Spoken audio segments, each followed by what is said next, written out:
Thank you for joining us for another power-packed message from Dr. Myles Munroe, provided by Munroe Global Incorporated and MunroeGlobal.com.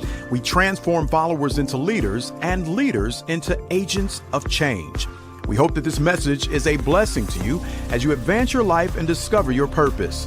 Now, let's go into the message. I want to focus on these next couple of days on your leadership gift. And I want you to take some notes tonight if you can. Find something to write on some thoughts that I want to lay a foundation for you. Some of you are politicians. Others of you are involved in government agencies. Some of you in this room are business people, or you are budding business leaders. Some of you are in church leadership, pastors and deacons and prophetess and different positions that you have. And some of the young people here tonight, which I'm very excited to see, you have a desire to see some things happen in your country, and you want to be a part of it. Well, we're going to talk to you about discovering your leadership greatness, because this is really what leadership is about. It's about discovering your greatness. But the greatness I'm going to talk about is from a perspective that is different from the traditional perspective. I want to begin with an important question that I always ask people wherever I go. And the question is, what is the wealthiest place on planet Earth? And the average person normally think that the wealthiest spot on earth could be the gold mines of the nations, including this beautiful country of Papua New Guinea. Others think it's the diamond mines of South Africa maybe, or the silver mines of Peru. Some think that the wealthiest spot on earth might be the copper mines of the world, or maybe it is the oil fields of Iran or Iraq or Kuwait or Saudi Arabia. Some people think that the wealthiest spot on earth is the gas deposits in the world. Well, I've come to a conclusion that I found the wealthiest spot on earth. And when we were landing here today, I saw one of the wealthiest spots on earth right here in New Guinea. It's not too far from your house, and you probably pass it every week. And here's the wealthiest spot on earth. It is the cemetery. And people ask, why is the cemetery the wealthiest spot on earth? The answer is not difficult. The cemetery is the wealthiest spot on earth because buried in the cemetery are books that were never written. The graveyard is filled with music and paintings that were never painted or played. The graveyard is filled with plans and inventions that were never implemented. The cemetery is filled with ideas that never came to fruition. The graveyard is filled with inventions that no one has produced. Sometimes even the graveyard is filled with businesses that never opened. The graveyard is filled with visions that died as nightmares. The cemetery is filled with great women who died as prostitutes. The graveyard is filled with awesome men who died as alcoholics and drug addicts. What a wealthy plot the cemetery is. The graveyard is filled with dreams that did not become reality. Every time I pass a cemetery, I feel a heavy weight. Not because of the dead people in there, but because of what they carried with them. It is that knowledge of the graveyard that made me fly 29 hours to come here. I came to this country because I knew that sitting in your chair tonight would be the next candidate to add to the wealth of the cemetery. Because inside of you are books unwritten, music unscored, poetry unpenned, visions unrealized, ideas still trapped, businesses unopened, paintings unpainted. I came here because I'm afraid that the cemetery is about to get some more treasure. I really came to Papua New Guinea because I want to make sure that the graveyards in this country get no more treasure.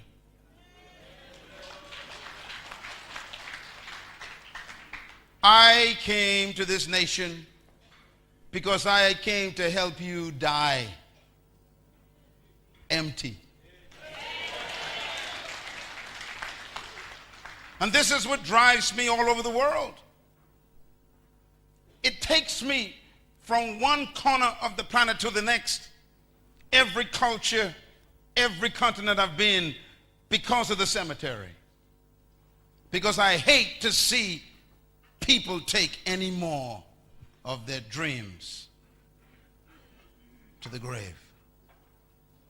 I hope that these next few hours that we spend together in this nation these days would cause you to also make a decision that I made over 41 years ago when I decided that the graveyard would get nothing from me.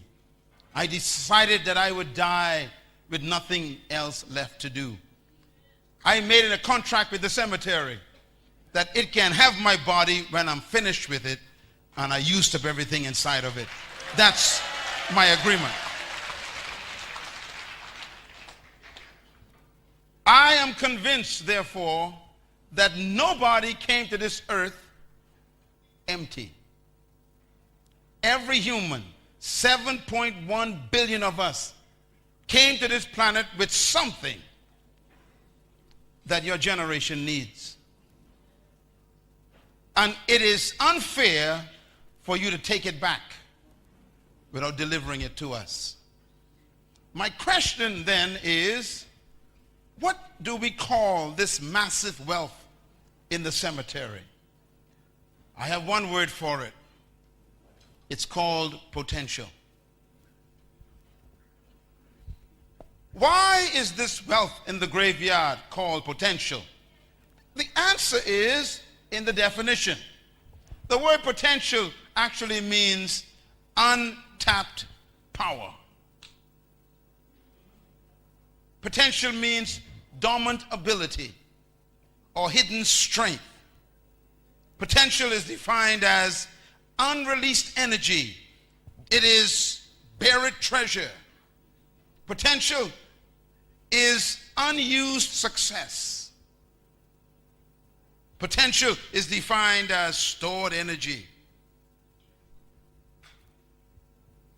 Potential is who you really are, but no one knows it yet. Potential is what you can do, but you haven't done it yet. Potential is how far you can go in life, but you haven't gone yet. As a matter of fact, I discovered that once you've done something, it is no longer your potential. Potential, therefore, is trapped power. This powerful concept of potential is what motivates the Creator himself. As a matter of fact, the Creator named himself potential. There are two words that you might want to remember that are very important. The first word is the word spelled O-M-N-I. Write it down. Omni. O-M-N-I. The word omni means all. The second word is potent. We get the word potential from. The word potent means power, energy, strength, might. Now write the word omni one more time. I write the word potent right next to it. And you create a new word. It's the word omnipotent. We pronounce it omnipotent. It's the name God gave himself. The word omnipotent means all potential, all power, all energy, all might, all strength, God says, I am omnipotent, which means that he is full of power.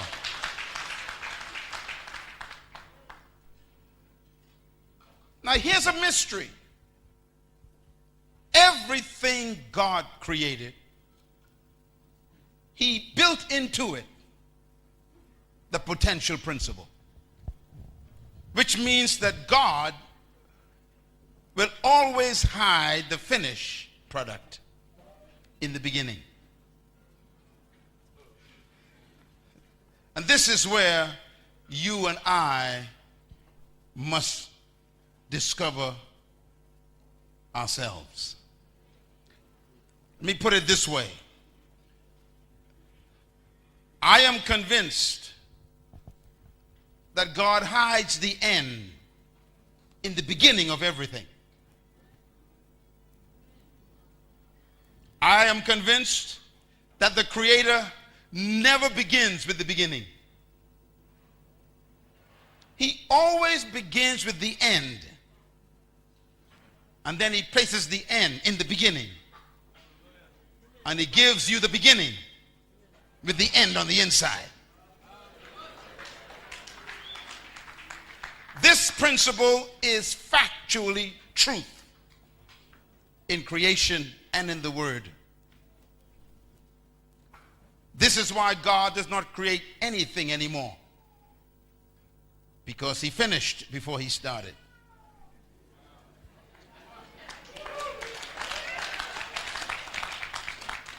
Listen carefully. This is important. So the Creator finished all the trees first, and then he put them all in a seed and gave you the seed. And that's why he doesn't create trees anymore. God took all the birds and put them in a bird, and he gave you the bird. So the bird has a flock in it. In every cow, he hid a herd of cows. In every fish, he hid a school of fish. And then he gives you the fish. And then he did the most amazing thing of all. He only created one human from the soil. He never went back. There are 7 billion of us on planet today, and yet he only made one.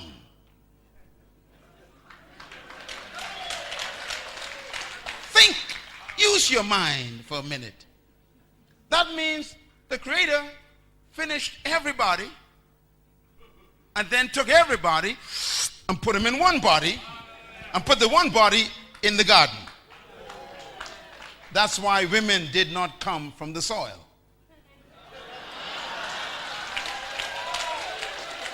He went inside the one body, pulled out another body, and called it woman.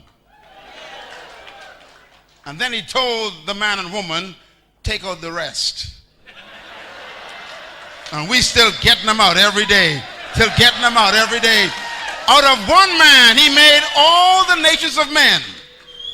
Why? Because he's finished.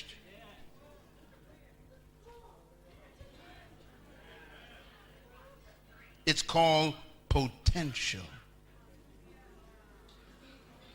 The potential principle is introduced in the first book in the Bible. Verse 11 says, and the Lord God said, let the earth bring forth herbs and trees and fruit-bearing plants. And then it says, and let everything that comes forth bring seed after its own kind. And now here's the key. He said, for the seed of everything is in itself. Ooh, that's a good statement. For the seed of everything is where? In itself. What he means by that is whatever thing is supposed to become, I hid it in the thing.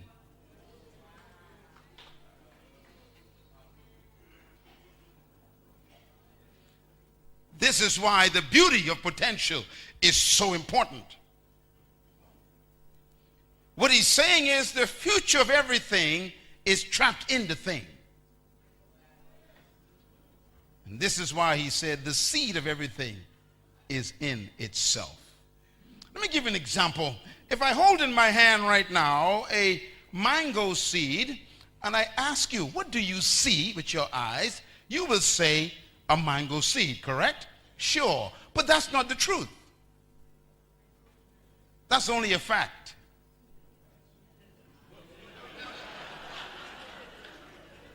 What do I have in my hand? The fact is I have a seed in my hand. Why? Because a fact is the description of the present state of a thing. I'm going to say it again so you can write it down. A fact is a description of the present state of a thing. That's a fact. This is why you should never believe the facts. Because facts only describe the present state.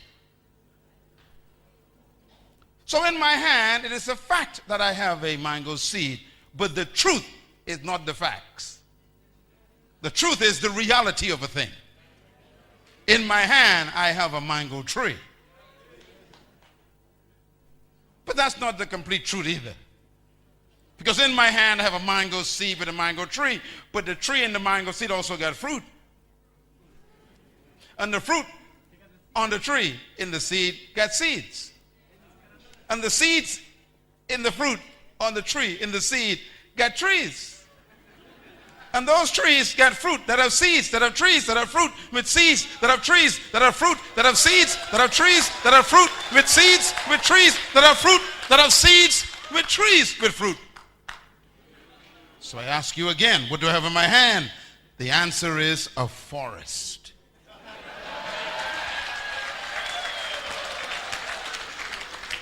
The Creator created everything like that. So in every cow, he hid a herd. In every bird, he hid a flock. In every fish, he hid a school. In every boy, he trapped an awesome man. In every girl, there's a powerful woman trapped. And this is why you should never judge people. You don't know what they're carrying. It's called potential. Tell your neighbor, you don't know who I am, so congratulate me now.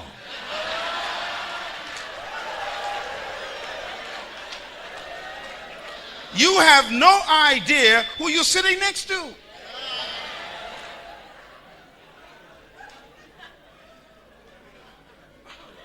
And this is why I say to every one of you, God never created a follower.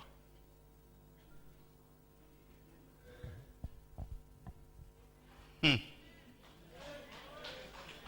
first human God created, he told him why. He said, I created you to have dominion over the resources of the earth. And then he said, let them have dominion. The whole species are dominators. I was not taught that by the British. As a matter of fact, they taught me to sing a song, the British. Let me sing the song they taught me to sing when I was 4. God save our gracious Queen, long live our noble King. God save the Queen, born to rule over us.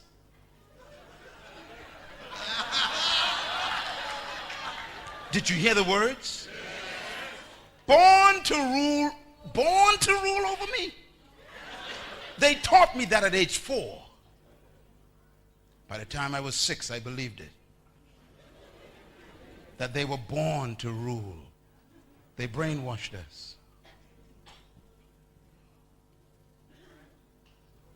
You sang it too.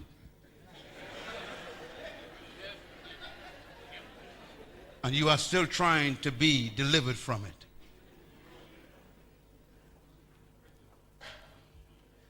They brainwashed us to believe that we were born to be second class, and they were born to be superior.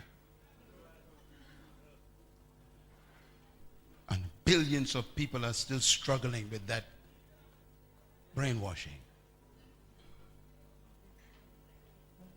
And yet God says he made me to be a dominator. They said he created you to be a dominated.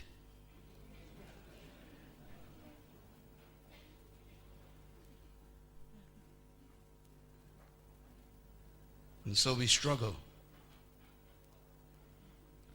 Who is telling the truth? God or the British?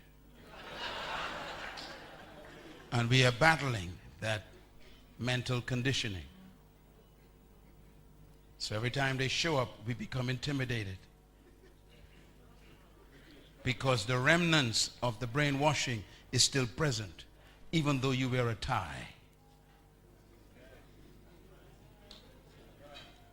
And that's why this cousin has come home to tell you.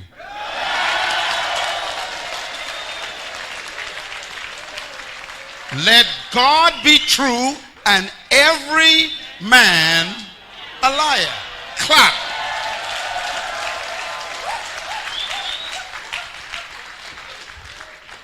So trapped in every follower, those who have been conditioned to follow, brainwashed to follow, psychologically damaged to follow, trapped in you is a leader.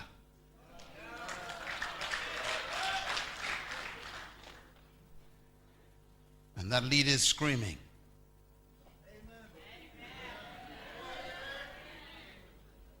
Untapped power, dormant ability, hidden strength. You know, there are two animals that the Creator identified himself with. And these two animals are interesting animals.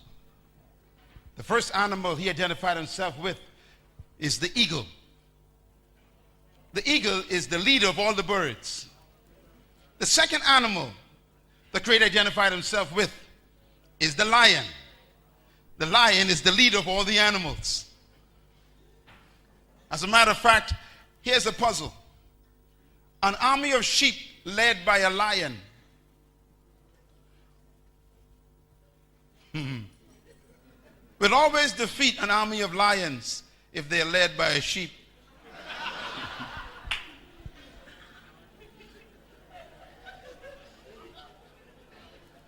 I'm going to say it one more time because some of you are slow. An army of sheep, get it, led by a lion will always defeat an army of lions if they are led by a sheep. What does this parable mean?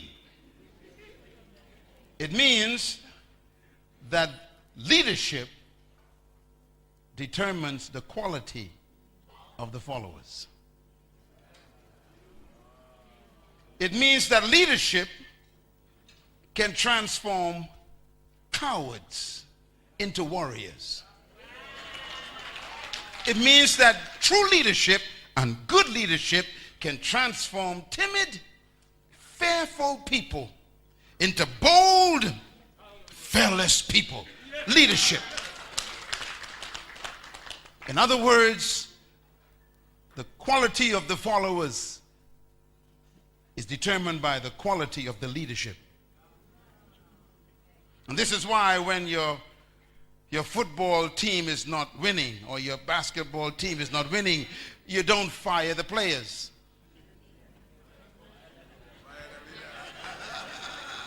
Who do you fire? The coach. Now what's amazing is you fire the coach and you hire a new coach with the same players. And the next season they win.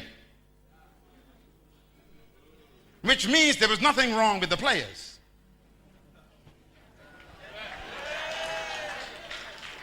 There was something wrong with who?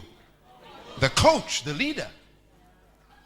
So if your organization is not working right, or your department is not effective, they should fire you. If your church is not growing, your ministry is not prospering, the ministry is not expanding, then you don't fire the members.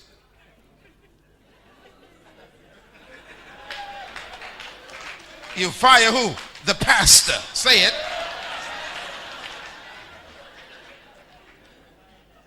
Leadership determines everything. This nation is no better than its prime minister.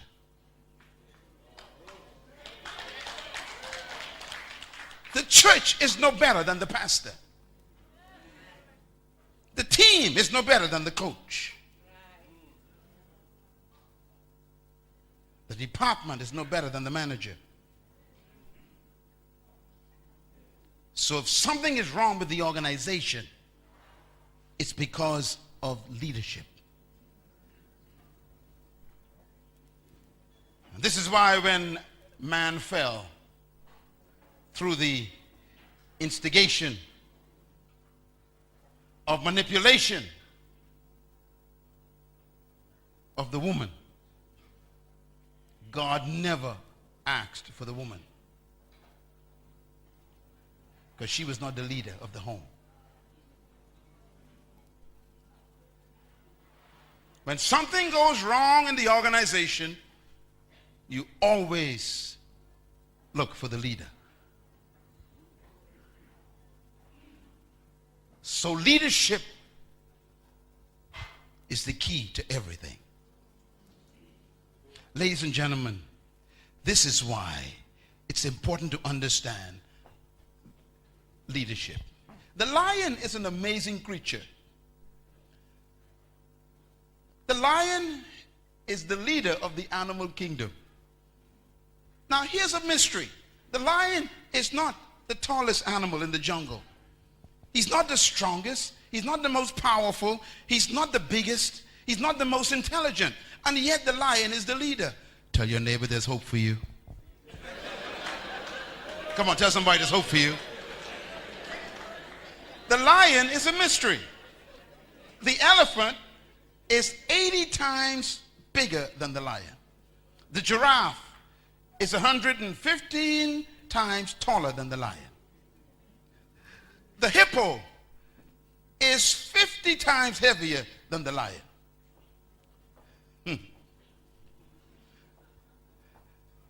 The monkey is more intelligent than the lion.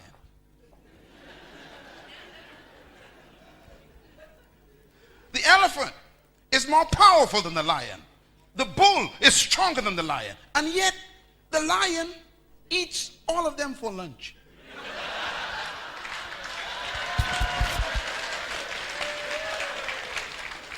The lion destroys all of your excuses for not being a leader.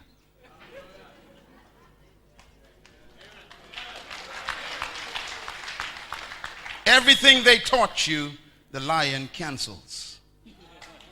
I'm not the strongest. I'm not the most intelligent. I'm not the tallest. I'm not the most powerful. I'm not the most wise. Whatever excuse you come up with, the lion destroys. Which means that leadership has nothing to do with intelligence or power or strength or size. When the lion shows up, all the animals tremble. Why? A leader has arrived. No wonder why God says, I am the Lion of Judah.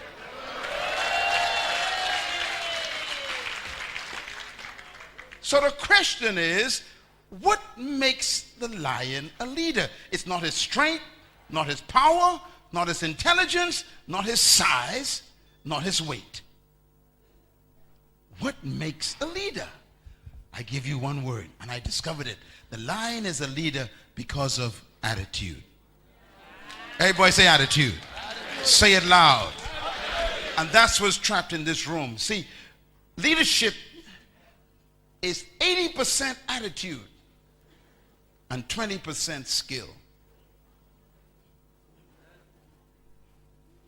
And this is why most of the leaders of history were not intelligent people. Their attitude made them different.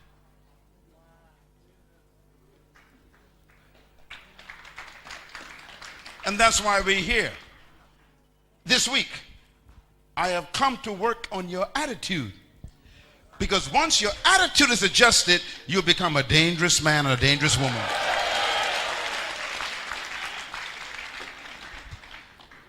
Write this down, please. Attitude is a product of belief.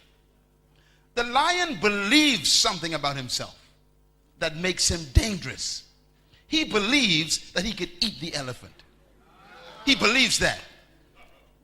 As a matter of fact, that's where his confidence comes from. A leader has these three principles in their DNA. They develop a belief system that creates an attitude of confidence. What makes a person totally confident no matter what they're facing? What makes them so deeply committed? Their belief system. And this is why you cannot rise above your belief system. Leadership begins with your belief system. When you discover the truth about yourself and you believe the truth about yourself, you become delivered from other people's opinions. I had to be delivered from the brainwashing of the British. The difference between a follower and a leader is attitude. In other words, attitude is natural to a leader. You cannot fake an attitude. Attitude controls your behavior. It also determines how you respond to life. The lion looks at the elephant. The elephant is 50 times bigger than the lion, 80 times more powerful than the lion. And yet the lion looks at the elephant, and the lion looks at all that power, all that size, all that strength, and the lion looks, and the lion simply thinks. He thinks, lunch.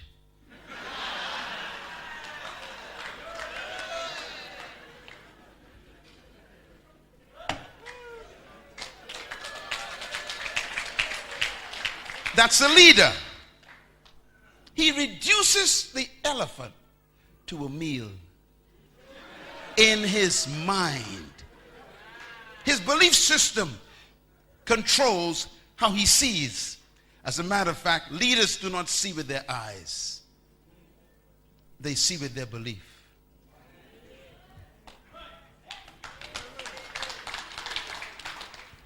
You want your business to grow? Stop seeing with your eyes. You know, I built a global organization from nothing. I started 5 companies, and they are very successful. And I run all of them still. From nothing. And I still live on an island 7 miles wide.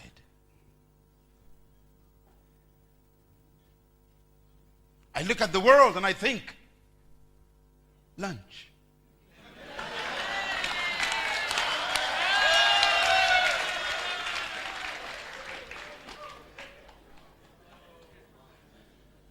Leaders do not see with their eyes.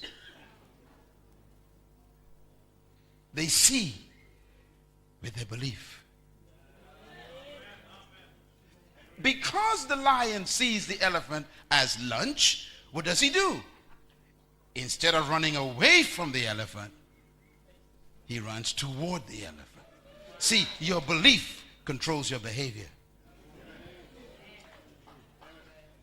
No one can make you confident. You need to have a delivery of the truth about yourself. And this is why no human can set you free.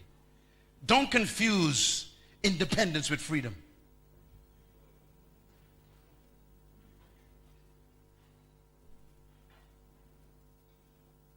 I repeat, you are independent, but you are not free.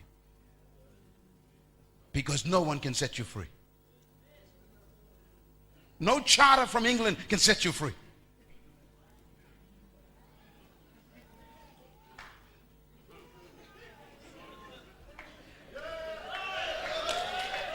Jesus said, you shall know the truth. Oh, that's deep, man. And the truth that you know will set you free. The truth about you. And I had to discover that. I discovered the truth about me. And it set me free from other people's perception of me. The lion knows who he is. So he lives out his belief.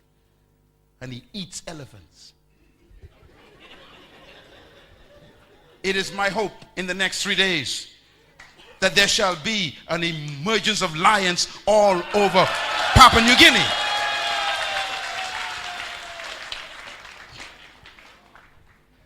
As a matter of fact, when you have the right attitude, you become unlimited in your thinking. Because your belief system produces how you see the world.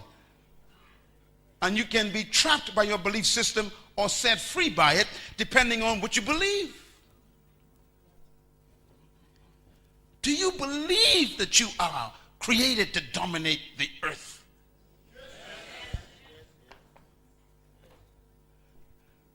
You can know that and not believe it.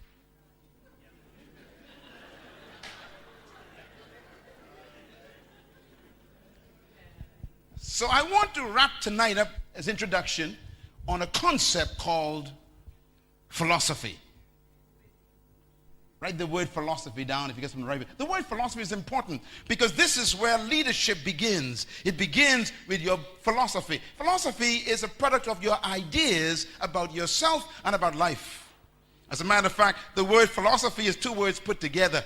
It's the word philo, which means to love, and osophy means to think. So philosophy means to be in love with your thoughts to the point where you believe them. So a philosopher is someone who thinks about their thoughts and think about what they thought about while they're thinking what they were thinking about while they were thinking about while they thought about what they thought about. And they fall in love with their thoughts so much they believe what they thought about. That's why they think it.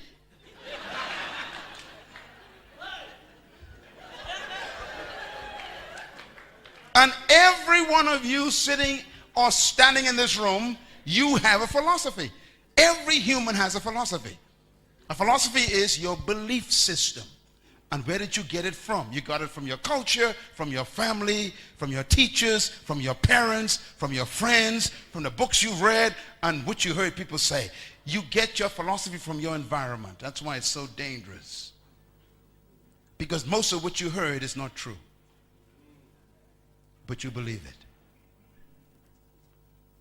And that's why you must check your philosophy, because your philosophy determines how you think like a leader. It actually makes you what you are. Your philosophy controls everything in your life because your philosophy is your natural belief system. Philosophy, therefore, is very dangerous because it becomes your lifestyle.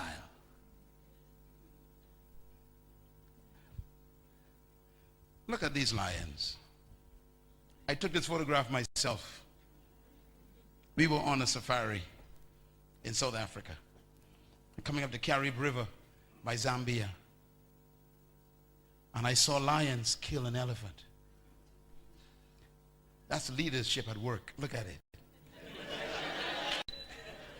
I want you to think of every problem you're facing right now and just simply call it lunch.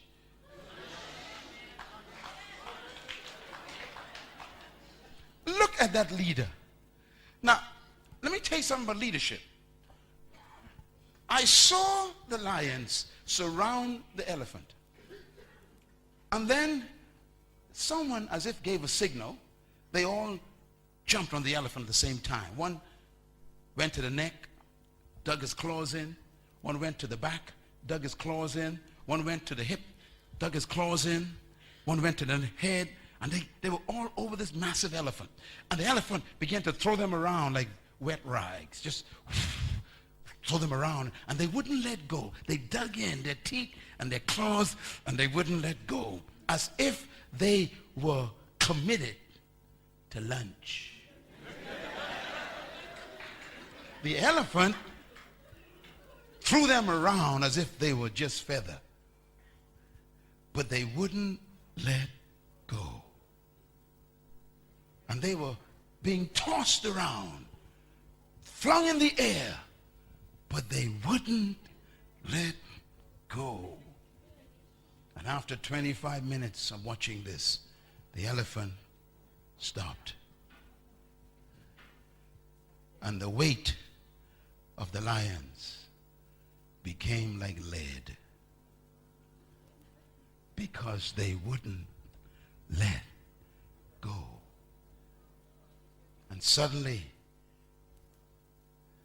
the cats that felt like feather began to feel like steel. And then the elephant collapsed. I learned a lesson that day. Leaders do not quit until they become heavier than the problem.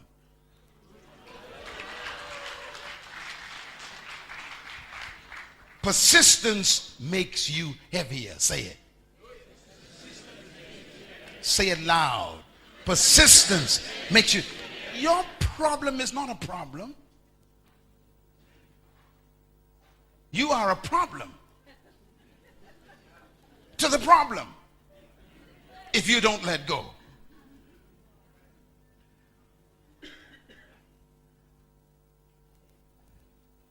The race is not to the swift. It's to those who endure.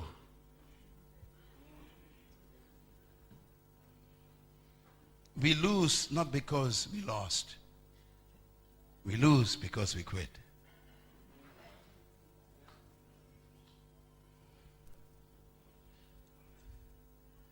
Is life throwing you around?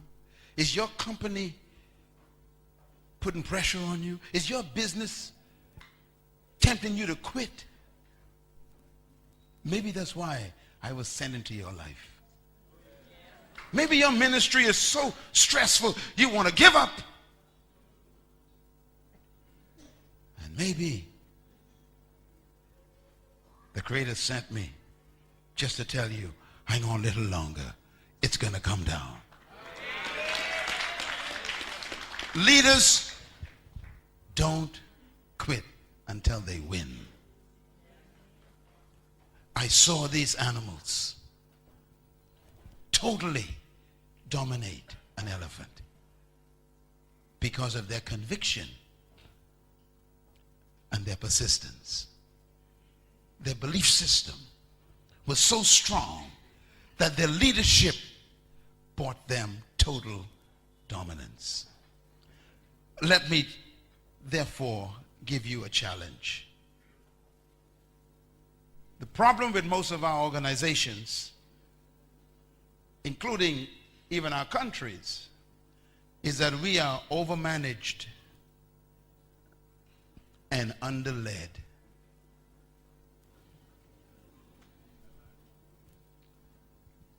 Managers are a dime a dozen. Leaders are rare. And that's why this conference is being called. Because this nation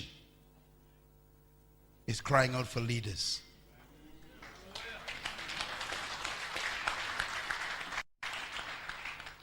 I meet managers everywhere I go. It's hard to find a leader. There's a big difference between a manager and a leader. And nothing is worse than having a manager in a leadership position. Because managers maintain, leaders develop. Managers keep the status quo, leaders destroy it. Managers don't want to rock the boat, leaders build a new boat. Managers worry about the bottom line, leaders look at the horizon. Managers try to do things the right way, leaders try to do the right thing. They're different. Managers try to follow policy, leaders break policy to create new ones. Managers keep tradition, leaders destroy tradition and create a new history. Are you a leader or a manager?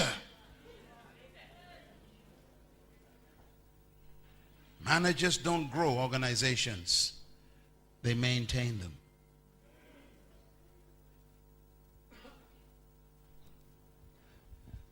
And this is why we must focus on leadership. If we're going to see a new, massive country, I want to give you a definition of leadership that took me 30 years to produce. What is leadership? Very quickly. Leadership is defined as, and it took me 30 years to write this one sentence.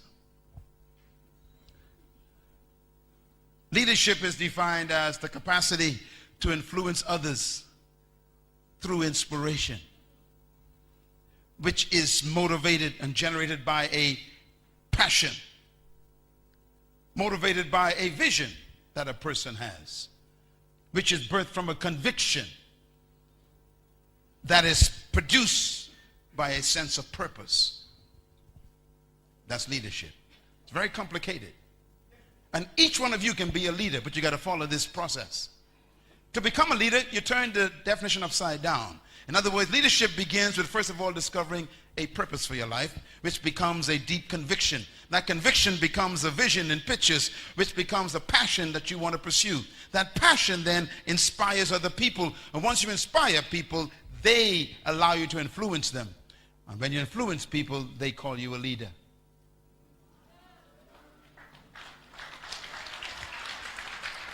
What this means then is that true leaders do not seek followers, nor do they seek leadership. To become a true leader, the first thing you must discover is a sense of purpose for your own life. Why was I born? What do I feel deeply about? What do I feel I'm supposed to do for my generation?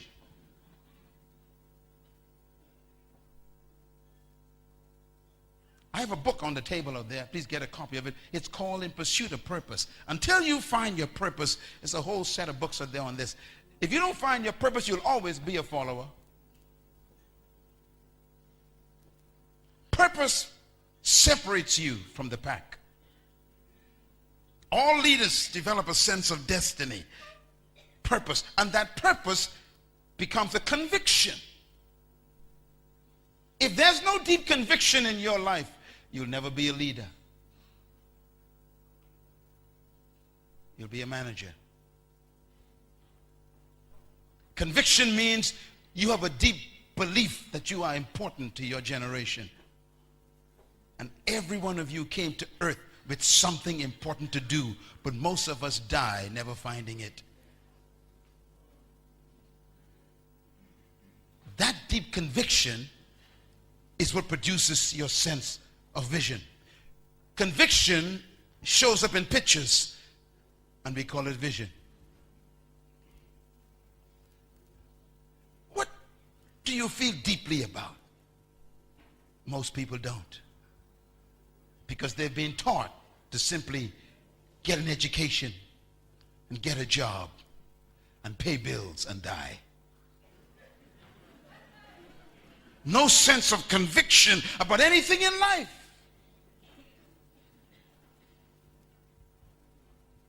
Most people who want to be leaders have no conviction. All they want is a title and a position and some money. What a lousy life to work for money is lousy. Leadership is born when you discover a belief that is so deep, a conviction that is so strong that it becomes pictures in your mind. You ever heard this? I have a dream. I see the day coming when little white boys and little black girls will walk hand in hand. I have a dream. I see the day when a black man will not be judged by the color of his skin, but by the content of his character. I have a dream. Do you have one? Have you seen yours? You see, your conviction shows up in pictures. And your pictures creates what? Passion. Where there's no passion, there'll never be leadership. All true leaders live out of a passion. What is passion? Passion is a desire that is stronger than death. Passion is finding something not to live for, but to die for. Would you die for what you're doing right now? That's the question. Leaders are dead people. They died to their own self-preservation.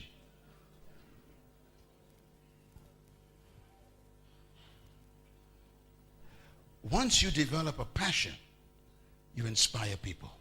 People are inspired by what you are willing to sacrifice for. That's why people don't follow you, because they don't believe you.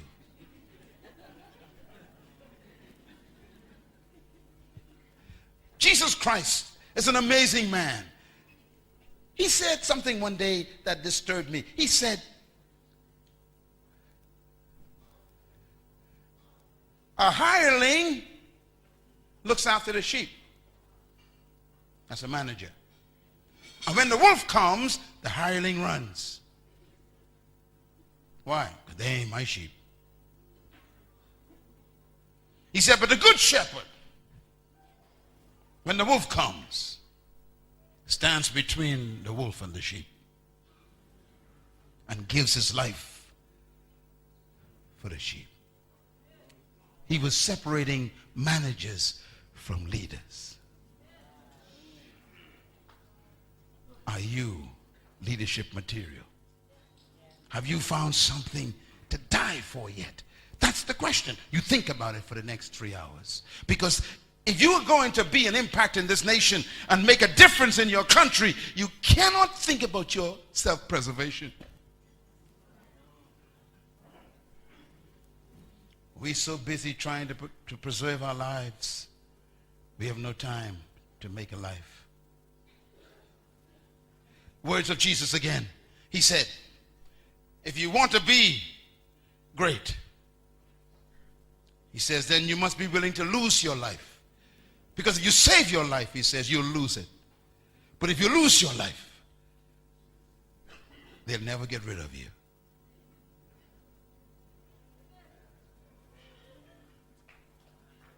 That's leadership. Young woman, we need leaders who are willing to do what Rosa Parks did. Sat down on the bus in America, in Alabama, and said, I'm not getting up. And they arrested her. And she went to jail saying, I have a right to sit where I want to sit. Are you willing to go to jail for your convictions? Convictions. Convictions. Leadership is about passion. Passion inspires people. Now listen carefully because I'm getting ready to go.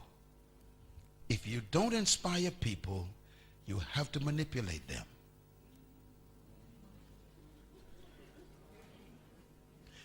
And the moment you manipulate people, you are no longer a leader. You are a dictator. True leaders do not manipulate, they inspire. How do you inspire? By your passion. What is passion? Finding something to die for. Are you a leader, young man? Or are you just trying to make a living? This week is your appointment with yourself. I was sent to introduce you to yourself. The real you that's hidden under all of that stuff. You were not born just to pay bills. You were born to pay your debt to humanity. Leaders of a sense of responsibility to their generation. I hope you find it.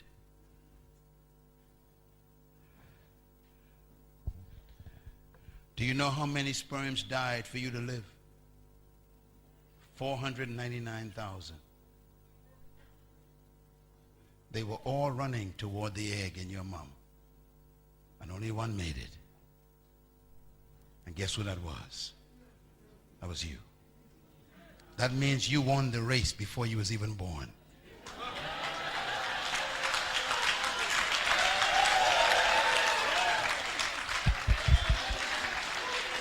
So you ain't trying to be a winner. You are here because you won. So sit up straight and smile and tell your neighbor, I'm a champion already. Come on, give yourself a big hand. You are a leader already.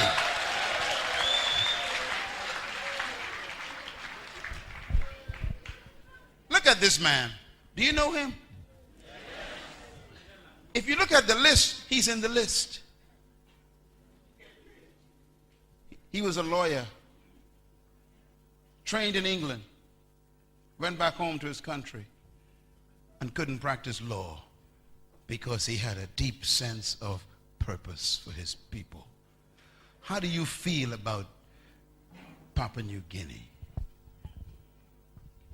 Why did you start your business? Just to make money?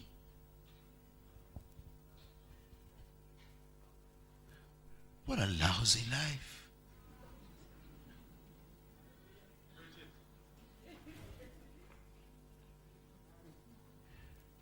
You weren't born just to store up money. Mr. Mandela discovered a sense of purpose. It gave birth to a conviction. His conviction created a vision of a new South Africa. That vision became a passion that put him in prison for 25 years. So you want to be a leader? No wonder why it's easy to find managers. Because managers can run when the wolf comes.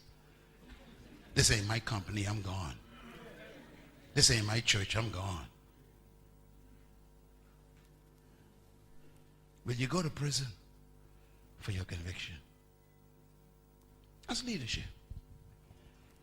His passion inspired the nations. And once they were inspired, he influenced the whole world. Mr. Mandela never looked for leaders, and he never looked for followers. He simply pursued a passion. True leaders never try to be leaders. They try to be themselves. Have you found yourself yet? Our culture doesn't allow us to find ourselves. Our culture trains us to get a job and to pay bills and die.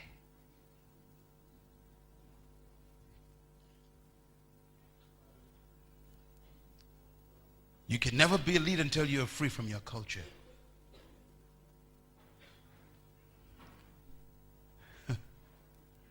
We've been taught and trained to be subservient.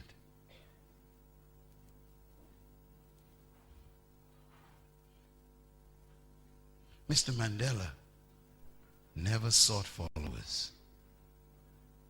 You know, when I first met him, he changed my life because he taught me these 12 things about leadership.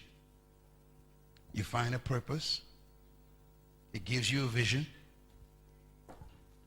That vision becomes a passion, which becomes a conviction.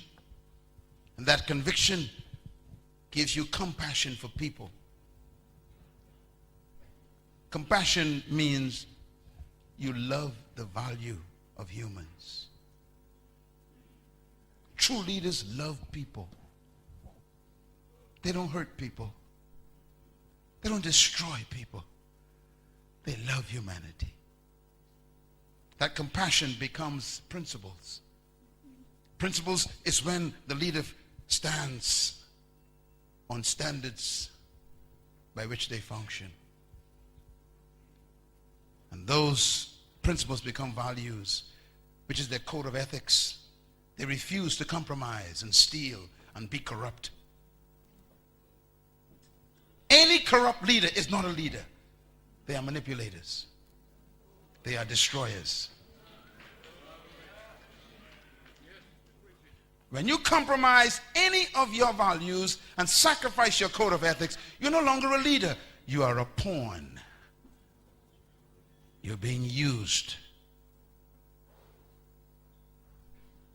That's why true leaders have values.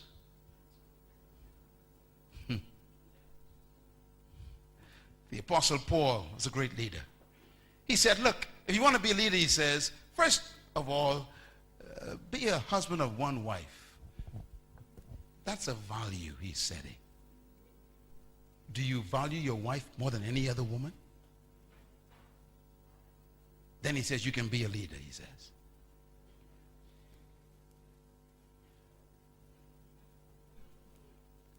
Ethics.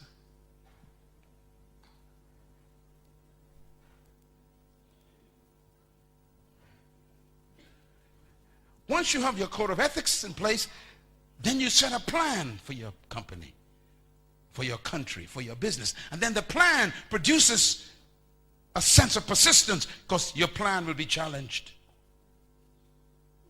Every true vision will be tested. The only way to prove your vision is true is for it to be tested.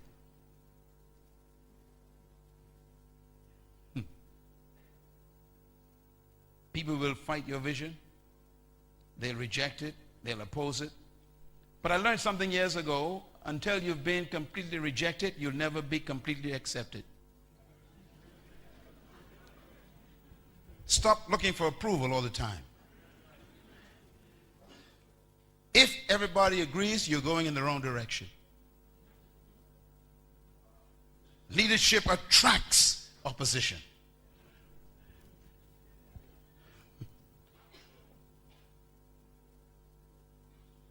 Leadership requires dedication, endurance. And that endurance sometimes demands sacrifice. If I tell you my story, you wouldn't want to be me. Never be jealous of a successful person. You never know the price they pay to become what they are.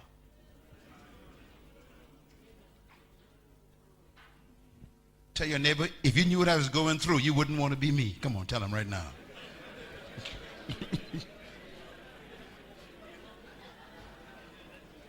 We admire Nelson Mandela. Oh, he's a great man. What a lovely man. And we're so impressed by him. You forgot 25 years in prison away from his family.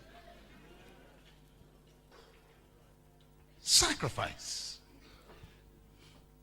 And the number 12 is accountability. All true leaders are accountable. They are aware that they must answer to a higher authority. Never trust a man who's not under authority. Never trust a woman who's not under authority. And finally, passion. I want to close on passion for a second. Passion means a leader finds something to die for. Here's a quote from Abraham Lincoln, the man who fought against slavery in America and was assassinated as president of the United States. He said these words, speaking to the Congress that was against him. He said, I quote, "I have said nothing but for what I am willing to live by. and if it be the pleasure of the Almighty God to die by. And he did die. They shot him. That's why we can't get rid of him. He's a leader forever. Nelson Mandela, quote, "It is an ideal for which I hope to live for and to achieve. But if needs be, it is an ideal for which I am prepared to die." Nelson Mandela. I told you leaders are dead people. In their mind, they're already dead. Are you dead yet? We love life so much, we'll always be managers. I like this one the best. And he called his disciples to him and said unto them, "I will be arrested, and they will scourge me, and they will crucify me, and they will bury me, and the third day I'll rise again." Let's get started. That's the way he started his mission.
True leaders, therefore, do not seek followers. They attract them. Leaders attract followers to their passion. Leadership is finding your gift and serving it to the world. For if you want to be great, you must become the servant of everybody.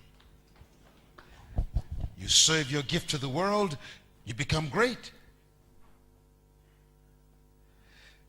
Your gift is like your fruit, the fruit of your passion.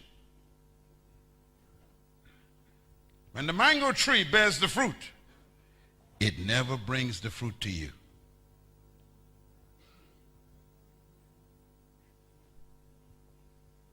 You have to go to the tree. True leaders do not pursue followers. Followers pursue true leaders. They come to your fruit. They come to serve from your gift. They come to receive what you owe humanity. This day is the end of sheep. Today is the birth of lions.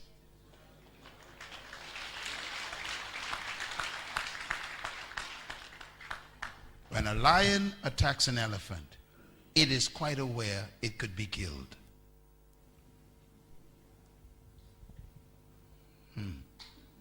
I wonder if you are prepared for leadership. This week, there shall be a journey. I will take you on a journey at the end of this week, I will introduce you to yourself.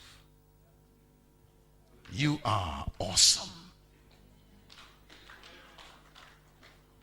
And the truth about you has not been told. But you will know the truth. And the truth that you discover will set you free. It's been a great night. Thank you very much. Thank you once again for listening to this message, as we hope that it has been a blessing to you. Our goal is to show you new paths and opportunities so that you can discover your purpose. It is your love, support, and partnership that makes Munroe Global possible. Please visit us online at www.munroeglobal.com for more product, partnership, or to join us at one of our live events around the world.